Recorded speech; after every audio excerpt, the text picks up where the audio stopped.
We often imagine spiritual people as those who leave everything behind: forests, caves, silence. People with no attachments, no responsibilities, no distractions. But what if I told you that one of the greatest yogis in all existence was also a father, a husband, and a householder? That the one who sat in the deepest meditation on Mount Kailash also shared laughter, raised children, and dealt with family ups and downs? Yes, we're talking about Shiva, not just the destroyer, not just the silent mystic, but also the Grihastha, the one who embraced home life as a sacred path. This side of Shiva is often overlooked. We worship the fiery third eye, the Tandava, the deep Tapas. But what about the way he tenderly holds Parvati's hand? The way he teaches Ganesha and Kartikeya? The way he becomes not just a divine force, but a living example of balance? Shiva didn't abandon the world. He engaged with it. After marrying Parvati, the two of them lived a life that was both deeply spiritual and profoundly human. She, a goddess of love, fertility, and Shakti. He, the detached yogi, now learning the dance of togetherness. Imagine that. The most ascetic being, opening himself to the rhythm of family life, not as a burden, but as a continuation of his inner journey. They weren't perfect in the way we define perfection today. They had arguments. They had misunderstandings. There were moments of silence and moments of shared laughter.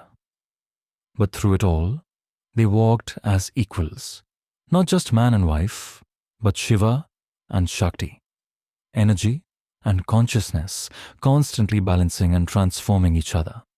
This union didn't dilute Shiva's power, it refined it.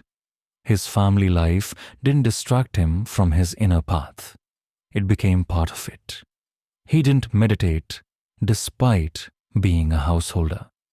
He meditated while being one. And that's the real message hidden here. You don't have to escape life to be spiritual.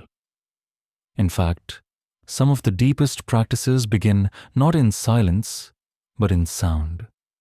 The sound of your child calling you, the rhythm of household chores, the harmony of working, loving, and growing together. So many of us struggle with this tension today. We want peace, but we have responsibilities. We long for growth, but we feel tied down. But Shiva shows us it's not about choosing one over the other. It's about learning to flow between both. The fire of tapas and the warmth of home. The stillness within and the love around. Even in his most chaotic forms, Shiva teaches integration. He doesn't reject the world.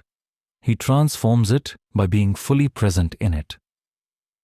So here's a small practice you can try this week.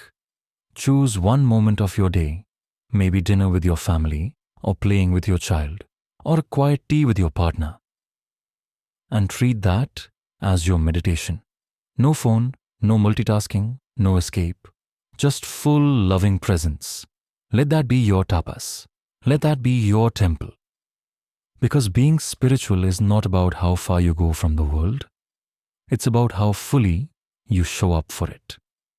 If this story helped you reflect, even a little, don't forget to subscribe. This space is your reminder that ancient wisdom still lives right here, right now, in your very life.